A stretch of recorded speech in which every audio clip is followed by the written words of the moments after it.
Hi Manikumar గారు. Hi hi. అండి. So రీసెంట్గా ట్రంప్ రెమిటెన్స్ ట్యాక్స్ ఫస్ట్ అయితే భయపెట్టేశారు అందరు ఇండియన్స్ని ఆల్మోస్ట్. సో రీసెంట్గా చాలా అప్డేట్స్ చేసినట్టున్నారు, మన మోడీ గారు అక్కడికి వెళ్ళడము, అంటే వాట్ ఎవర్ ఈ జరిగిన పరిణామాలు గవర్నమెంట్ మధ్యన ఈ మధ్య పాజిటివ్ ఉన్నాయి. ఇండియా గవర్నమెంట్ యుఎస్ గవర్నమెంట్ మధ్య పాజిటివ్ టాక్స్ నడిచినట్టున్నాయి. సో లైక్ ఈ ట్రంప్ రెమిటెన్స్ ట్యాక్స్లో కూడా కొన్ని సవరణలు చేసినట్టున్నారు. సో ఇప్పుడు కొంచెం మన వాళ్ళకి కొంచెం ఊరట కలిగించే విషయం లాగా అనిపిస్తుంది. సో ఏంది అది, ఎంత పర్సెంటేజ్ తీసుకొచ్చారు, వేటి మీద తీసుకొచ్చారు, కొంచెం క్లియర్గా ఎక్స్ప్లెయిన్ చేస్తారా? రీసెంట్గా ఒక 5-6 months నుంచి మన ఇండియన్స్ని మెయిన్గా యాక్చువల్గా అది ఆల్ ఓవర్ అందరికీ అప్లికేబుల్ అవుతున్నప్పుడు యూఎస్లో ఉన్న వాళ్ళు ఎవరైనా ఇండియన్స్ కాకుండా చైనీస్ అయినా వేరే కంట్రీస్ అయినా యూరోపియన్స్ అయినా అందరికీ అప్లికేబుల్ అవుతున్నా కూడా ఎక్స్పెషలీ మన ఇండియన్స్ ఎక్కువ కంగారు పడతారు. అండ్ మన ఇండియాకి కూడా ఫారెన్ సోర్స్ ఆఫ్ ఇన్కమ్ ఎక్కువ ఫారెక్స్ యూఎస్ నుంచి వస్తుంది.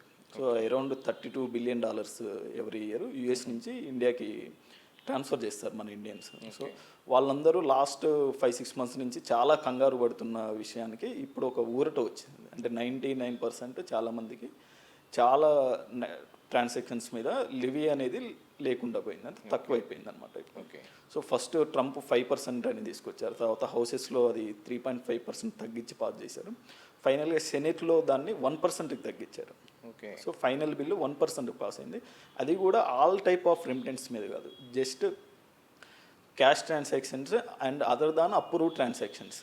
సో అప్రూవ్ ట్రాన్సాక్షన్స్ ఏమంటే all bank to bank transfers are approve transactions. So వాటి మీద 1% లివీ అనేది లేదు. అక్కడి నుంచి బ్యాంక్లో పంపిస్తే ఇక్కడికి బ్యాంక్లోకి పంపిస్తే జీరో ట్యాక్స్. క్రెడిట్ కార్డు ద్వారా అక్కడి నుంచి క్రెడిట్ కార్డు ద్వారా సెండ్ చేసినా, అక్కడి నుంచి డెబిట్ కార్డ్స్ యూస్ సెండ్ చేసినా కూడా దాని మీద కూడా ట్రాన్సాక్షన్స్ లేవు. అండ్ ఆల్మోస్ట్ నాకు తెలిసి 99%, 100% ఎవరైనా కూడా ఈ అప్రూవ్ ట్రాన్సాక్షన్స్ ద్వారానే అమౌంట్ ట్రాన్స్ఫర్ చేయడం అనేది జరుగుతుంది. ఎక్కడైతే క్యాష్ ట్రాన్సాక్షన్స్ ఎఫెక్ట్ అవుతున్నాయి అండ్ అదర్ దాన్ అప్పుడు లైక్ క్రిప్టో ఇలాంటి వాటి మీద 1% ట్యాక్స్ అనేది ఇంతకు ముందు కూడా ఉండేటివి కదా, other than cash transactions, other than ఇంతకుముందు కూడా ఉండేవి, బట్ ఇప్పుడు లివీ వాటి మీద ఉంటుంది. ఓకే. సో ఈ bank recognized official bank transactions, debit card and credit card transactions మీద లివీ లేదు ఇప్పుడు మనకి. ఓకే. సో మన వాళ్ళు చాలా రోజుల నుంచి సో ఆల్మోస్ట్ 5% ఆఫ్ 32 billion అంటే వాళ్ళకి ఆల్మోస్ట్ ఒక 3.3 billion వరకు మనకి అక్కడ ట్యాక్స్ పే చేయాల్సి వస్తుంది. సో ఇండియన్స్కి అసలు ఇంకా వరి అవ్వాల్సిన అవసరమే లేదు. ఆన్లైన్ ట్రాన్సాక్షన్స్ కానీ, credit card debit card transactions కానీ ట్యాక్సెసే ఉండవు. సో అది చాలా ఊరట కలిగించే విషయం. ఓకే. సో దీనివల్ల చాలామంది ఈ మధ్య వరి అవుతూనే ఉన్నారు. ఆల్మోస్ట్ 5% నుంచి 3.5% అన్నారు, మళ్ళీ 1% అన్నారు.